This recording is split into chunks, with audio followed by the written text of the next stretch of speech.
Em nome do Pai, do Filho e do Espírito Santo. Amém. Bom, faz um bom tempo que eu não publico os vídeos aqui, mesmo porque eu tenho dado catequese de maneira presencial, então ficou um pouco difícil de eu gravar esses vídeos, mas para aqueles que estavam acompanhando, né, que estavam fazendo a catequese, ou alguém que chegou no meio que se interessou, né? Bom, sem mais delongas, eu vou tentar continuar com o tempo, mas peço paciência e que rezem por mim, claro. Bom, no último vídeo que eu tinha falado, eu disse a respeito da queda do homem também, sobre como o mal entrou na humanidade. E no final daquele vídeo nós podemos tirar a consequência, talvez a mais trágica, certamente, que é a separação, a ruptura com Deus. Porque o próprio coração do homem, ou seja, o homem moveu a sua inteligência, quer dizer, com sua inteligência moveu a sua vontade para longe de Deus. Isso significa que ele não queria mais. Porque ele optou por coisas contrárias a Deus, significa que se essa coisa é contrária a Deus e eu quero essa coisa, bom, então eu não quero a Deus. É uma consequência das nossas escolhas. Assim, da mesma forma como que o inferno é uma coisa lógica, depois que você entende a queda dos anjos, da mesma forma é uma coisa lógica, se nós entendemos o que foi a queda dos homens. Mas não só tivemos essa consequência desse afastamento, mas outras dentro da nossa própria humanidade.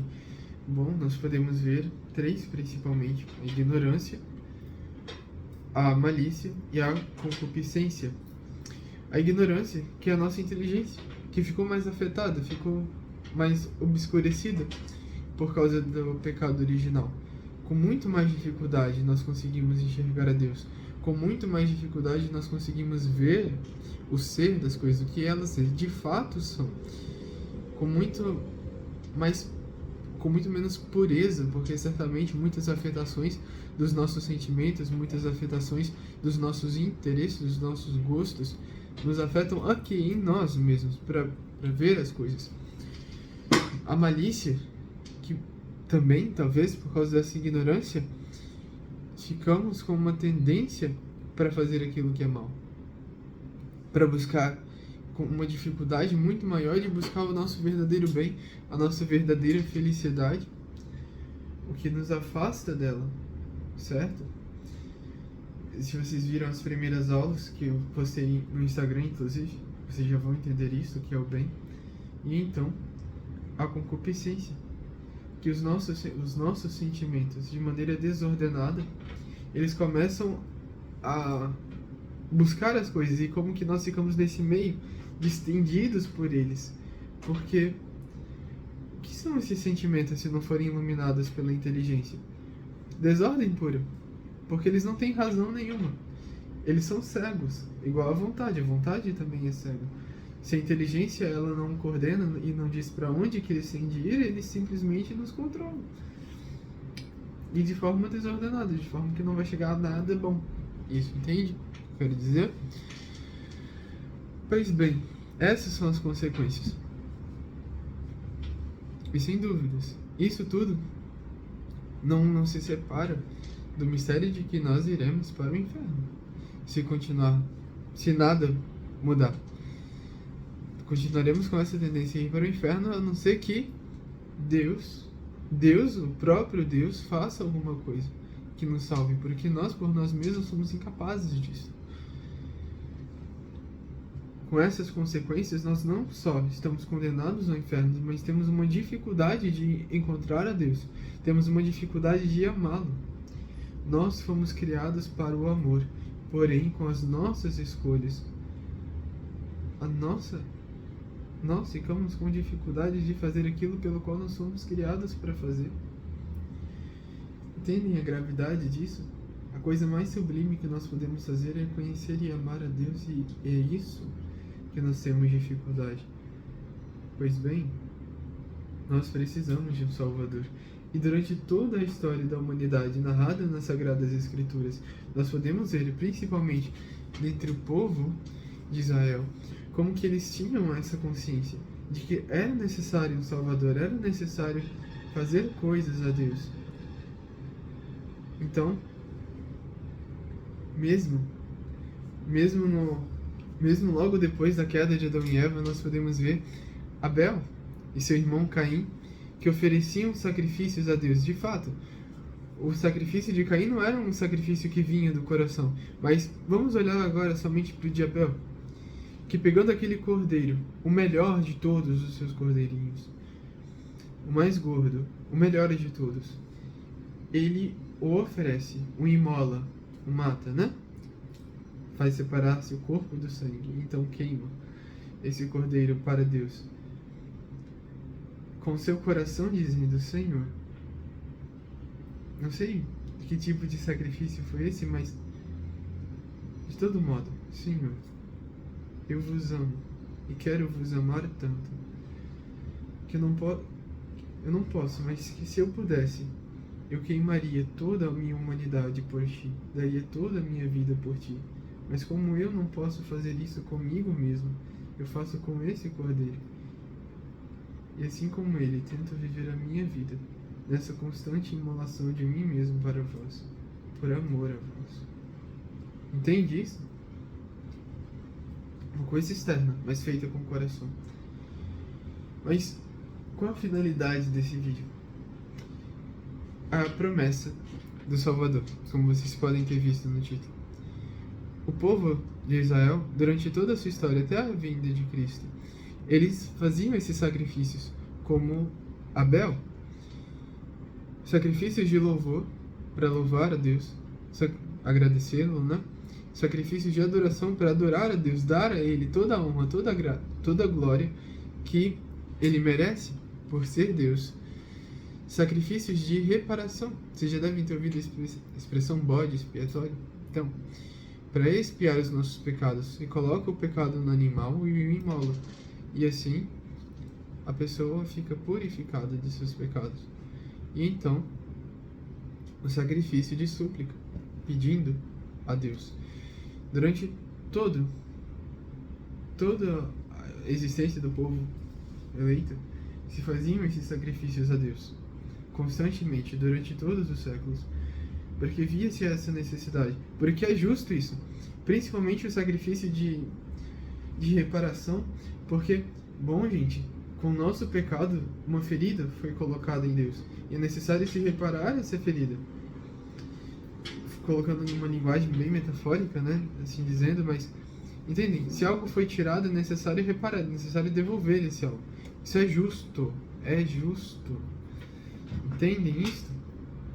Uma coisa lógica também. Tudo isso que eu estou falando para vocês é a nossa realidade. Eu não estou contando uma ficção. Eu não estou contando um conto. Eu estou falando o que é a realidade. O que é a realidade revelada por Deus. O que é a nossa realidade. Isso é histórico. Certo? Pois bem, eu acho que o vídeo está ficando longo, mas acho que vai ser isso mesmo. O vídeo vai ficar um pouquinho mais longo hoje. Tá bom. O que é o mais importante disso? Que durante toda a história, desde antes de Abraão, nós já podemos ver isto, mas principalmente com Abraão fica mais claro, porque Deus se revela de maneira mais íntima, como nunca tinha se revelado antes, depois da queda de Adão e Eva. Nosso Senhor, Ele vai até Abraão e o convoca, dá a ele é que eu quero relacionar isso com a palavra vocação, que é vocar, que é chamar. Bom, ele o chama e o tira da terra de Ur e vai até ele, até onde ele o chama para ir. Promete a Abraão que fará dele um pai de uma grande nação, uma geração numerosa.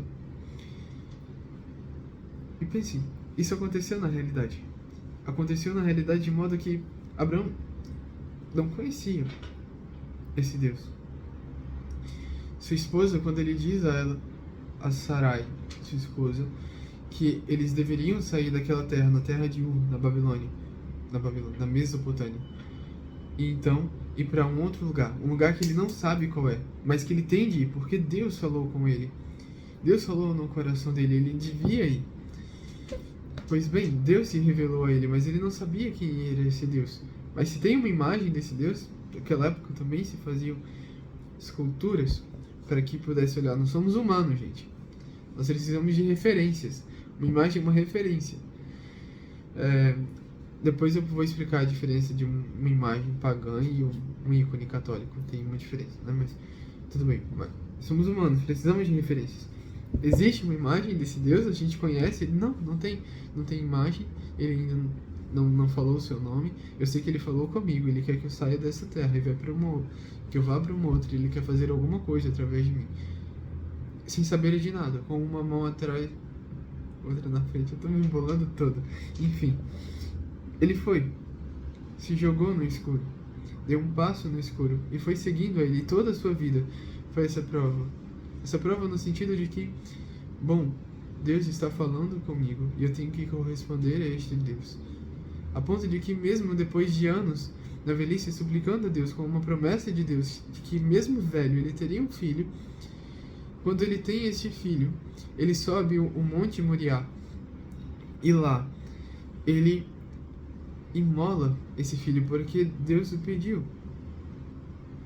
Deus pediu que esse filho fosse imolado como aquele cordeiro, o filho dele, o filho que ele conseguiu depois da velhice, depois de tanto esforço. Então ele vai e imola, sobe este monte para imolar esse filho. E então Deus envia seu anjo e o para e poupa o seu filho. Dele, nenhum sacrifício humano nunca foi oferecido a Deus. Esse seria o único, mas depois, sim, sacrifício de Cristo na cruz. Mas vamos com calma. Por que eu estou citando essa passagem? Porque vai ser importante. Depois vocês vão entender melhor o que é isso que aconteceu aqui. Mas vejam, Deus o convida, ele responde, então Deus responde de novo. E por que ele continuou seguindo? Porque via esse amor de Deus, porque via a Deus, porque conhecia este Deus, que ia se revelando aos poucos, mas que ia se mostrando sua bondade, e que seus olhos iriam se enchendo aos poucos, e já não podia mais, de que qualquer coisa que ele pedisse, ele saberia que seria bom, ainda que seus sentidos, ainda que sua inteligência não conseguisse ver plenamente naquele instante, ele podia responder porque ele sabia que esse Deus estava se entregando, porque se aproximar de alguém é se entregar a alguém, porque se aproximar de alguém é se dar também a alguém. E Deus estava se dando a conhecer. Nenhuma criatura humana depois do pecado, mesmo antes do pecado, seria digna de conhecer a grandeza de Deus, mas ele estava se rebaixando, vindo até nós, falando com a nossa linguagem, para que nós pudéssemos conhecê-lo. E dessa certeza do amor de Deus, que tendo nos feito com misericórdia e sendo traído, mesmo naquilo que já era sua esmola para nós, ainda assim, esse Deus não deixou de nos amar. Ele não quis nos destruir, e nem quis deixar a humanidade continuar na sua existência só para vê-la cair cada vez mais no fracasso do seu pecado. Mas esse Deus, vendo a sua criação tão ferida, como diz no livro do profeta Isaías, acho que é no livro do profeta Isaías, eu não vou lembrar a passagem direito, mas que ele diz mais ou menos assim, que ele mesmo haveria de cuidar do seu povo. Ele mesmo haveria cuidar do seu povo como um pastor que cuida da sua ovelha que está machucada, que a colocaria em teus ombros e a carregaria junto dos seus ombros, junto do calor. Uma ovelha, talvez estou falando isso na minha cabeça, mas certamente, como um animalzinho, um cachorro, por exemplo, assim, quando nós o colocamos perto de nós, ele sente o nosso calor e assim ele fica mais calmo, porque ele se sente cuidado, se sente protegido. Deus nos diz que ele mesmo vai nos colocar junto ao seu íntimo, vai nos carregar em suas costas, e então, cuidando de nós, vai cuidar das nossas feridas, passar nelas remédio, cuidar com ataduras. Enfim, entendem isso? Que não é simplesmente um fazer, mas que ele queria fazer isso desde a queda de Adão. Vejam bem, desde a queda de Adão ele já queria isso, desde antes disto, desde toda a eternidade, sabendo que isso viria de acontecer, ele queria nos amar, queria cuidar de nós. com o pastor, cuida de sua ovelha. Então, ao longo da história ele vai fazendo isso. Ao longo da história ele vai preparando isso como um filme, uma história única. Deus escreve através da história. E assim, desde o Antigo Testamento, ele vai preparando o teu povo, o seu povo. Começando Abraão. E daquela descendência, da descendência de Abraão, viria este Salvador. Então se passa por Moisés, tira o povo do Egito, protege o povo que estava sendo escravo no Egito, faz com que ele passe entre o Mar Vermelho, de modo que as águas elas se dividem e elas não o ferem. E quando perseguidos pelos egípcios, os egípcios sim, depois que o povo passa, aquelas águas se fecham e pegam o povo egípcio. Então continua-se a história. Deus se revela ainda mais a Moisés, revela aquilo que vai nos levar para o céu, os 10 mandamentos. E em Moisés também faz uma profecia de que haveria de vir alguém que seria um profeta tão grande quanto ele, que está maior que ele. Haveria de vir um Salvador. E durante toda a história se esperava por esse Messias. Os profetas falavam desse Messias. E então, não só, e o povo também esperava por esse Messias. Os profetas profetizavam que viria sim, de fato, concretamente, Deus está falando, vai vir um Salvador. Vai vir alguém que vai nos tirar da nossa condição.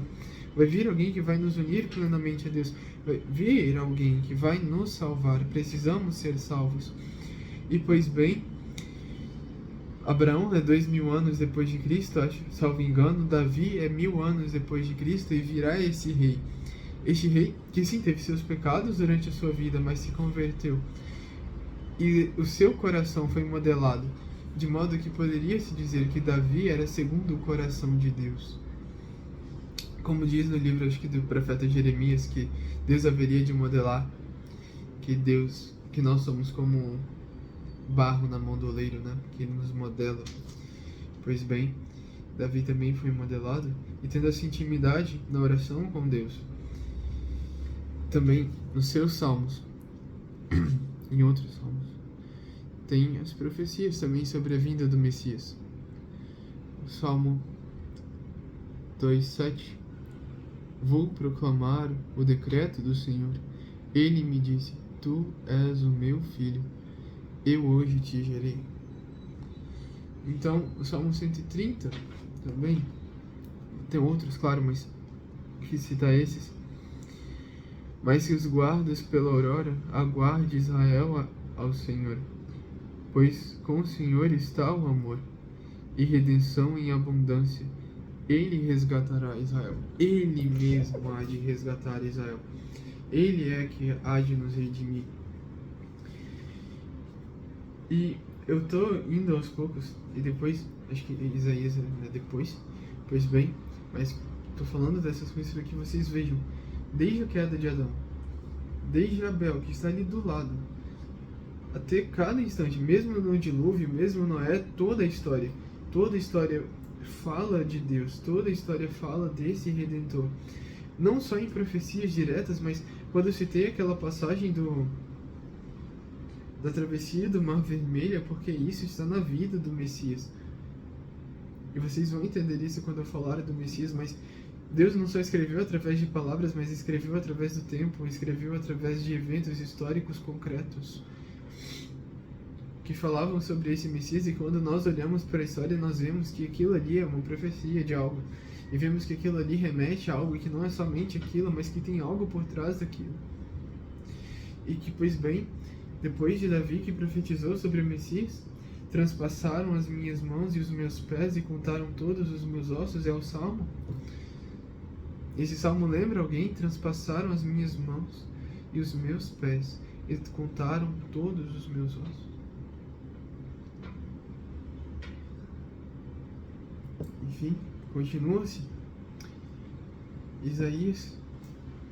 E em Isaías, acho que talvez ele seja o profeta que mais falou do Messias, que descreve como esse Messias haveria de nos redimir. Eis que uma virgem dará à luz a um filho, e lhe porás o nome de Emanuel. Uma virgem dará à luz a um filho, e porás nele o nome de Emanuel. Mas não é isso. O significado de Emanuel. Nomes próprios, gente, são palavras. E toda palavra tem o seu significado, que está na realidade. O que essa palavra, Emanuel, ela quer dizer? Deus convosco. Emanuel significa Deus convosco. De novo, claro, às vezes as pessoas poderiam entender que isso daí seria uma pessoa pela qual, através dela, Deus estaria conosco, mas seria só uma pessoa humana. Mas não, era maior do que isso. Deus queria nos salvar por Ele mesmo. Pois bem, Deus conosco, Deus perto de nós. E então, eu acho que isso foi tirado do livro do profeta Isaías, mas no período do Advento, a igreja tem uma peça, uma canção, que nós cantamos durante a Santa Missa, que é o Aurorate Coeli, e que descreve essa ânsia do povo eleito, e que também de toda a humanidade, que prostrada na sua miséria esperava um Salvador, esperava um Redentor, que nos desse de novo essa graça de poder estar perto de Deus e de amá-lo. E nessa canção em latim, eu vou cantar porque é muito bonito. Eu não sei cantar direito, mas é muito bonito. Aurorate coeli de super, et nubes fluat iustum. Então vai indo e se vai cantando, derramai aos céus, ou orvalho, alguma coisa assim, que significa esse início, que é o refrão, mas durante a canção vai se falando do estado de Jerusalém, que Jerusalém está desolada, que como ela está acabada, se olha pelas ruas e você vê as pessoas destruídas, enfim, tristes, os muros estão caídos, e isso tudo vai falando do estado não só de Israel naquele tempo, que de fato foi desolada, foi destruída, os seus muros caídos, as casas abandonadas, o povo triste chorando a morte dos seus, mas isso também diz a respeito da nossa alma. As barreiras que nos afastavam do mal foram destruídas, nós nos entregamos ao mal, e o mal nos destruiu. Fomos enganados, fomos ao mal querendo ser... Deus é... Bom, queremos um bem, mas quando nós encostamos naquilo, o que nós encontramos foi necrose. Por nossa própria culpa, vejam bem, por nossa própria culpa. E depois depois desta oração, em que nós reconhecemos a nossa miséria, então nós podemos ouvir, no silêncio, Deus que nos diz: Consola-me, consola-me, populem meus, Tito veni et salus tua. A segunda parte eu acho que eu inventei, porque eu não sei cantar essa canção direito, mas... Consola-te, povo meu, pois que vem a tua salvação. Porque se consomes em tristeza, se te renovou a dor, salvarei-te, não temas. Eu sou o Senhor, o teu Deus, o Santo de Israel, o seu Redentor. Eu queria acabar com isto, porque vejam a beleza disso. Essa é a nossa oração, a oração de todos, não só do povo hebreu, mas a oração de todos. Todos somos criaturas de Deus, todos somos humanos, com uma vocação ao céu, e nós caímos na nossa miséria.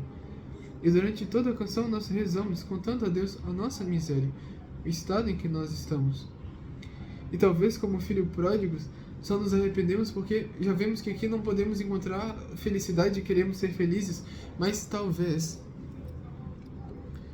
um pouco também, vendo a beleza de Deus que não nos abandonou nesse tempo inteiro, que mesmo ainda estando no pecado, vejam, ainda que fazendo sacrifícios, aqueles sacrifícios não mereciam perdão.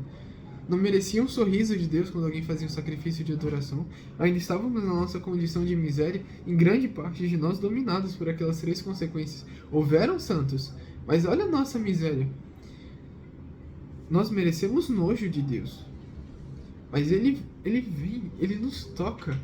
E quando ele diz que vai nos salvar, ele não coloca palavras vazias ou palavras simples de quem só está fazendo aquilo que é o suficiente, mas ele faz mais do que isso.